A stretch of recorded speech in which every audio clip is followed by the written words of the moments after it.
All right, so you're going to move to Phoenix. And the burning question right now is where and how do you figure it out? Like, how do you know all the places in Phoenix? I'm telling you, if you watch specific videos like on neighborhoods, well, that might be a great neighborhood, but that's only one out of literally thousands, seriously, thousands of neighborhoods. Or you want to hear about the pros and cons, like how many times you're going to hear that it's hot here in the summer?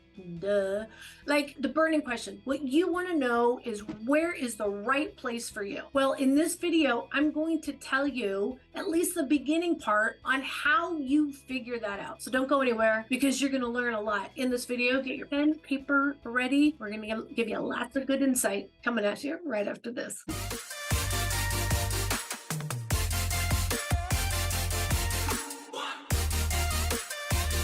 Hello, this is Sheryl Willis over at the Real Agent Now group right here in Phoenix, Arizona. And I have made this relocation myself. I know how challenging it can be, and it's even worse today. And you probably have very specific needs and wants, and you want to know what it's like to live here, like really live here. We want to answer your specific questions. Give us a call, shoot us a text, send us an email, days, nights, or weekends. We got your back when you're moving, relocating to the greater Phoenix area. All right, let's get at this for you right now so we can help you figure out that perfect spot to call home.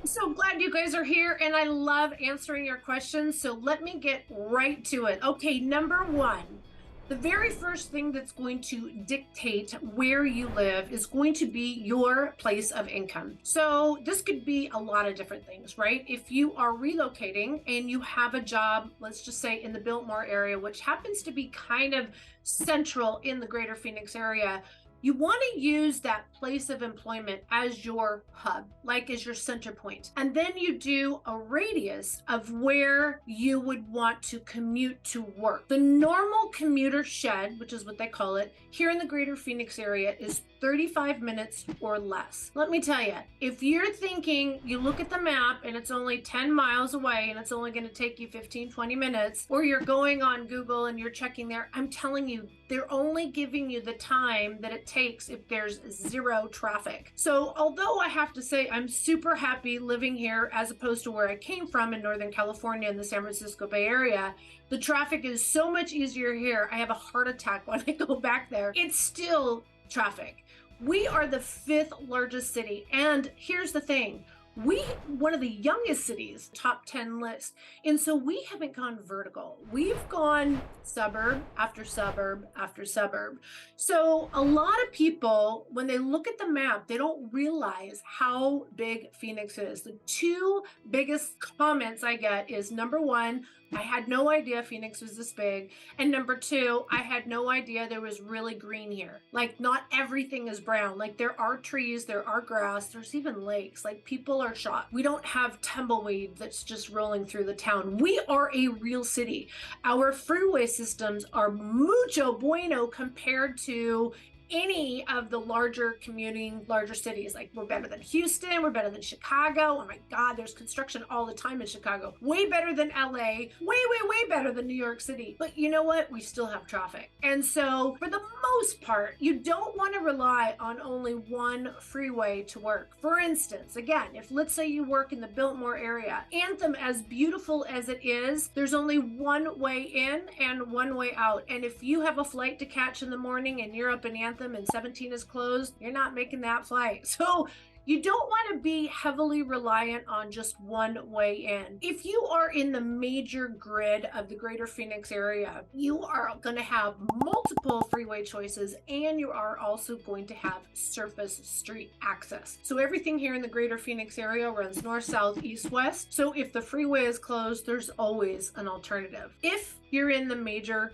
grid of the greater Phoenix area, remember where you are going to earn that money. That is going to be where you start identifying where you're going to be living. Let's say you work from home and you're bringing your job here. Lucky you. A lot of people are still doing that, even though we're post-COVID a couple years now.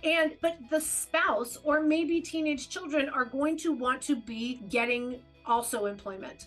And so if that is important, we just look at the whole family. We ask a lot of questions about how often do you go in the office? What time do you go in the office? We also are very familiar with traffic flows and where commute is a hang up kind of a thing. And we will actually give recommendations on reverse commute areas. So again, working with a relocation specialist, these are the questions that we are trained to ask and also know how to advise based on the answers that you give. All right, so there you go. Number one, you want to be within a 35-minute commute, not Google direction from A to B, right? Does that make sense? I hope so, because 35 minutes is always longer than what it says on Google, unless you're driving Sunday at 4 a.m. Okay. The second thing that you're going to use as identifying the best area for you is your budget. Now, here's the thing. A lot of people don't quite understand exactly what that means, because your dollar from wherever you're bringing it from doesn't necessarily mean the dollar here. And as much as you're thinking it's not going to make that much of a difference, it does. First of all, don't forget interest rates are at an all-time high, over 40-year high right now in 2023. So the potential for your interest rate to go down in the future is significant. A lot of people are very conservative, especially with inflation, although that's supposed to be going down too. It really makes more sense to push your housing costs as far as you possibly can today, because it will be lower, or it will be a lower debt to income moving forward, because number one, you're going to get a raise. Number two, interest rates are going to go down. So if you're still within your comfort zone, but you're at the outside of that comfort zone, believe me, the lenders aren't going to let you overspend. It will only get more comfortable as time moves on. So remember that. Secondly, when you talk to local, wherever you're coming from, when you're talking to a local lender, they don't necessarily know what it costs for our homeowners insurance out here. They don't know what property taxes are out here. They don't have the information on HOA. And so they're just giving you some generic mortgage information, which a lot of people do this online as well. Here's what you need to do. Give us a call, speak with our local lender, no obligation, no cost. We'll get you the information you need. And also, a lot of people have a lot of upfront anxiety, and because they have unanswered questions about, if I need to sell my house from where I'm coming from before I move there, how do I make that work? These are all very good questions, and you need to give us a call, because we'll take you on a case-by-case basis and walk you through every single little detail and how we can help you out. But the budget I'm saying that you may have set may not be the right budget here. And your budget is your right budget. I'm not trying to say you're wrong about your own budget. What I'm trying to say is you don't have all the relative facts to make that decision yet. We want to get it to you, because again, there's also a lot of other things that you're not taking into consideration. Like some people, even water.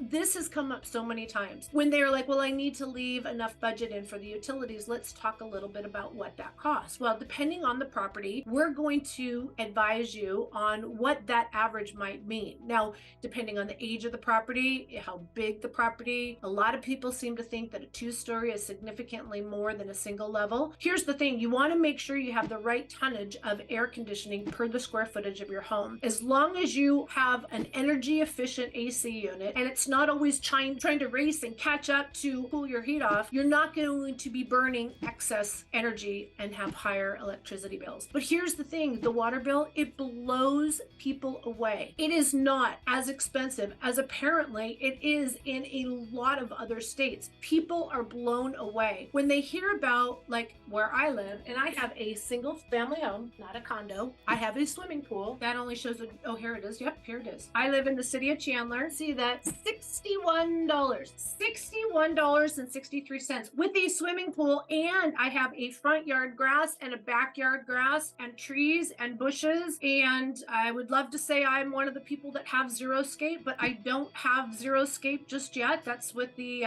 turf grass and desert type of plants, so that you are conserving water. But people think because we are in a drought, we are. The entire Southwest is in a drought. It's not just Arizona, but here's the difference. Arizona has been in drought living forever. When you live in the desert, you live differently than you live in some of these more wetter states like Texas and California. Let me tell you, my father has a a very large front lawn that he let die in a multi-million-dollar home because just barely watering his plants is costing him $600 a month to live in California. So when you come here from any other state, if water bills are important to you, let us know. It's not going to be an extreme cost for you. And so when you're setting budgets for a home purchase, you need to have all these numbers, because if you're not spending your money on this, then you know what? You can spend your money more on a home that better fits your needs and wants. So don't skimp on the number one thing that's most important to you, and that is your home. So budget is number 2, and we will ask you the questions that are burning questions. You want to know what these answers are, but you don't know who to call because you're trying to do it on your own. Don't do it on your own anymore. Just pick up the phone and give us a call. All right, let's get to the next item. All right, so now we're going to talk about what is more your lifestyle. And this is where different parts of the valley are very different. And this might be the big part that really helps you kind of decide where you want to live. So let's break it down into 4 different quadrants. Let's start with the northeast first, and that would be the Scottsdale, Cave Creek, Fountain Hills, Carefree area. Okay, this is the most expensive part of the entire greater Phoenix area. We love this part of the greater Phoenix area. Most people do, but they find that parts of it are too touristy and the other parts are just too higher end than what they are looking for. You are going to find very luxurious, high-end golf communities, very expensive real estate, top-rated schools, amazing outdoor activities nestled up against the mountains, and a lot of desert landscaping. That is predominantly what this northeast part of the greater Phoenix area is. Again, kind of that elevated socialite, luminous, luxurious lifestyle is going to be in the northeast. Now, if we go to the southeast is still extremely high income, and it is one of the major corridors for employment. More specifically, that's going to be Chandler.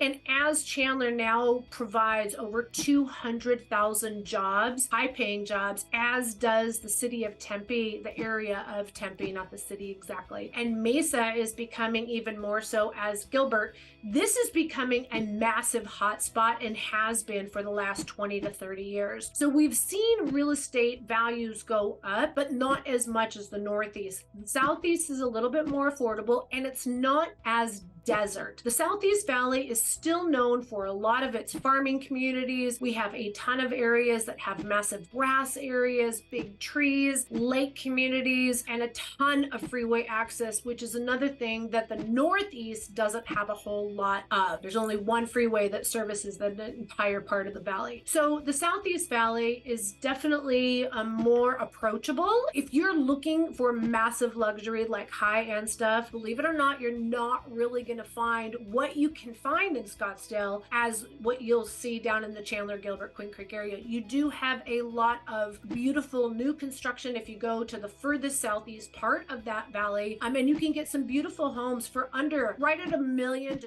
$2 million. In fact, there is one builder that is building new construction in North Scottsdale, and they're building the same home down in Queen Creek, just to kind of give you a correlation. Base price is over $2 million in Scottsdale, and it starts at 1.2 in Queen Creek. So that tells you kind of how you can get a lot more home for your money in the Southeast. And again, it's just kind of more chill, definitely more diverse because of the strong employment that is pulling from literally all over the world. All right, now if we look at the Southwest Valley, is some of the newest communities that we have had in a very long time. We're talking about Tolleson, Avondale, Goodyear, Litchfield Park. This particular area, Tolleson Levine, is going to be a lot of mid-level entry point. So not super, super cheap unless you go out all the way to Buckeye, which is still kind of outside of the valley. Verrado is stunning, but it is 25 miles outside of the greater Phoenix area. I don't know if people realize that. They look at our map, they think everything's like a 20-30 minute drive. It's not. It's literally 20-30 minutes just to get to the city, but then you still have more time to drive to get wherever you're at. So again, we can help figure out like what that commuter shed is going to be and where you need to look. But again, so the southwest part of the valley, beautiful mountains, but you have a lot of industrial. It is also some areas that have have been in existence since the 50s, 60s, and 70s, and those areas are kind of run down. So in order to get through the manufacturing or the rundown areas, like you're going through those areas to get to the new construction, but the housing is much more affordable in this area. Now, if we go to the northwest, that is where we are going to be seeing a ton of new development over the next 10 to 20 years. And the reason I bring this up is because there is one particular company, one that is driving this, and it's Taiwan Semiconductor, which is opening up the first US-based chip manufacturing plant that will be over 3 million square feet at the furthest northwest part of the greater Phoenix area. It's right at the 17 and 303 interchange. They built that freeway. When I say they, the state of Arizona, the Department of Transportation built that freeway knowing that Taiwan Semiconductor is going to be coming in here. They've been working on building this campus for a couple of years now. They are not yet open, but when they are done, there will be a total of 8,000 jobs, high-paying jobs in the Northwest. What we are seeing right now is we are seeing a lot of housing being built in the Peoria, Norterra area, but it's a little bit pricier than the Southwest. Boy, but I have to kind of keep my dial on, right? The old part of Peoria is old and not favorable by many. The North Peoria is absolutely gorgeous. If you want to live amongst the mountains, beautiful sunset, you are going to love Peoria, but it is still pretty far out from a lot of things. There's a community up there called Vistancia that people that live there love it. They say as long as I don't have to go outside of my community, it's still kind of a bitch to drive down to get to anything that I need or want. But people that work up in that direction, or their lifestyle fits that hunting, camping, fishing, going to the lake, getting out of town, they love living in that area. So again, this is why the lifestyle really comes into play. Now, surprise, everyone, literally, I'm not kidding you, anybody that is on a tighter budget, we've at least sent out to Surprise for them to take a look, and the overall 9 out of 10 buyers, viewers, people moving here do not like Surprise. Surprise is still just flat desert with not a lot more than corporate restaurants and shopping along the main road. There's a ton of traffic because that's also adjacent to all the retirement communities, which is Sun City, Sun Lakes, etc. And it's just housing. And so people that live there love living there because they are in a nice home, but they have at least a 30-minute drive to get to anywhere. So the other part that we haven't really talked about is the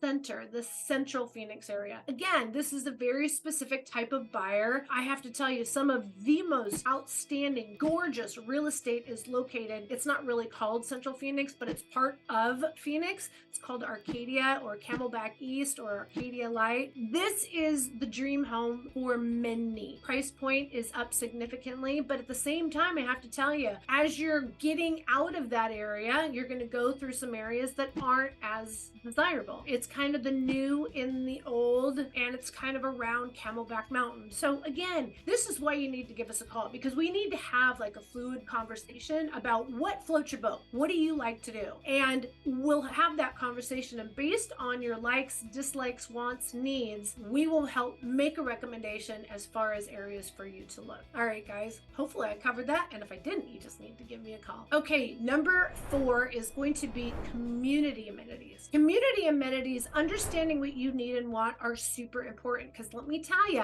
if it's important to you and you buy in a community that doesn't have the amenities you like, you're going to be mad at yourself for your decision. Do not get distracted by the bling. This is why I tell people, you got to give us a call. We got to have this conversation. Even we've all looked on Zillow and Redfin. I get it, but stop right there. Give us a call. Let's go through this list so I can help get you to where you should be looking. All right. So the community amenities, what do I mean by this? Actually, Zillow reported the buyers today are looking for communities that offer something more than the house. What do I mean by that? Well, master plan community is another way of identifying at least what areas might have these type of amenities. The very first thing I'm going to say right off the bat is golf.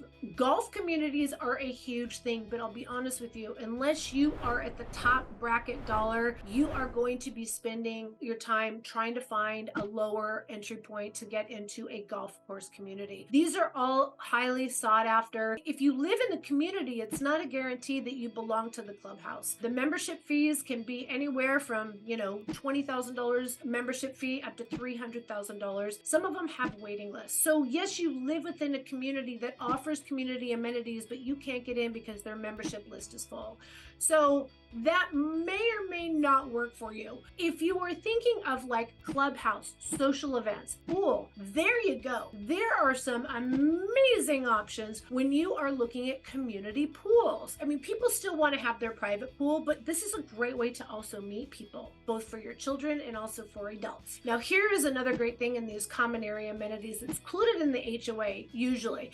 It has all kinds of clubhouse activities, tennis courts, basketball courts, all kinds of parks. There's even clubs, there's bicycle clubs, even like science kind of programs, all kinds of fun things. There's picnic areas, there's common area barbecues. You have so many things. I could go on and on. They had Easter Bunny, they had the police and fire there, so there were trucks so the kids could play on. They had jumpy houses, they had food trucks there and everything. And this didn't cost you anything other than if you were going to pay for the food, but they had live music, they had face painting, all the things. If these kind of things are important to you, you got to let us know, because we'll let you know what communities are more known than others. Now, here's the thing. It doesn't necessarily need to be a community that has a clubhouse, because Arcadia and Arcadia Light, it's not gated community. It is one of the most coveted, highly desired part of the greater Phoenix area. And as you're driving down the streets, you'll see everybody has front courtyards or front porches, and they all have their Aranda rack chairs. What are those things called? And everybody loves to sit outside. They have fire pits. Everybody has their sippy cups. Let me tell you, at Halloween, you want to live, if you have kids, you want to live in an area that has awesome Halloween decorations. And for the kids, the street that I live in, for 3 blocks over, I'm telling you, they shut off the streets. We have, and it's just this cumulative Halloween, everybody just knows.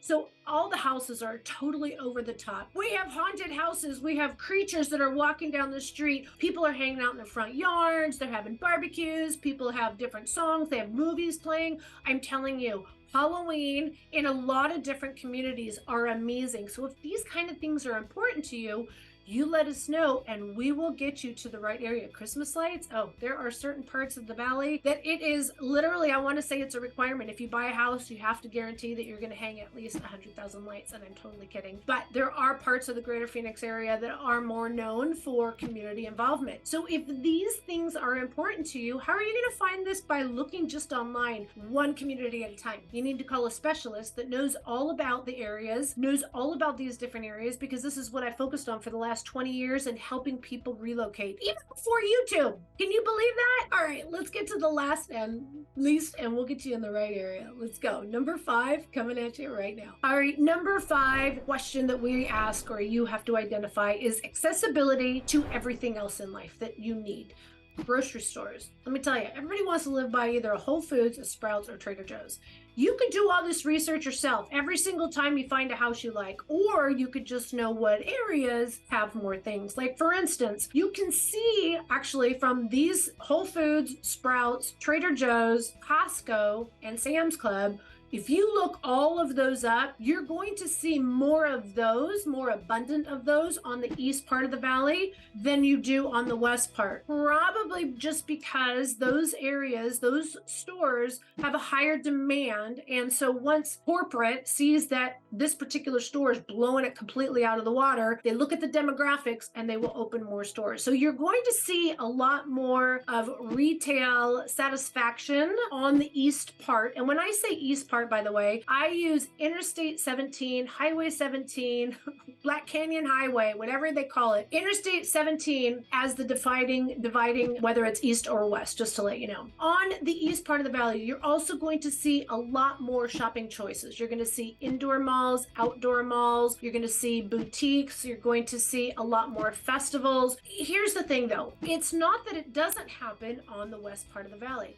One of the biggest entertainment centers in the entire greater Phoenix area is located in Glendale. Here's the thing though, what's the proximity? I had somebody tell me that they wanted to live within 30 minutes driving to a Diamondback game. And I asked him, well, how often do you go to a Diamondback game or a baseball game from where they're coming from? And they said, not very often at all. And I said, well, then how do you know you're going to be going to a lot of them here? And they're like, well, that's why we want to live close. Again, living here, it's a little bit different. You may find that it's enjoyable to go from April till all the way up until October. But is it okay to drive 40 minutes? Yeah, you're not going to go a whole lot. I'll tell you, if you like baseball, you're going to be going to a ton of spring training games because they start at $25. Here's the thing, guys. Everything costs money when we're talking about this part of picking areas. And so although you think that you're going to go and do something a lot, once you get here, the reality is you don't do it a whole lot. And you do revert back to your literally 2 to 3 mile bubble. Whatever is in your area here in the greater Phoenix area,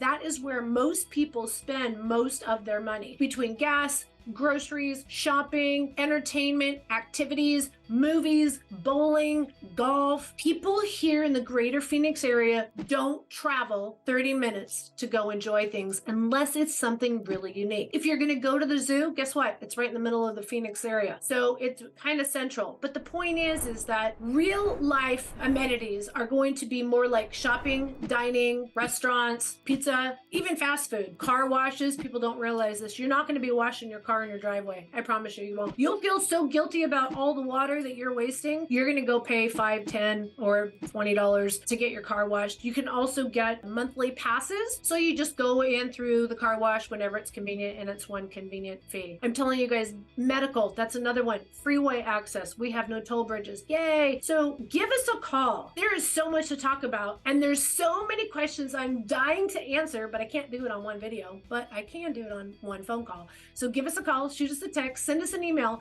Days, nights, or weekends, we got your back when moving to Phoenix, Arizona, and we want to be a part of that process as early on in the journey as possible. So can't wait to hear from you. Until then, be good, be kind, and I'll see you soon. Bye.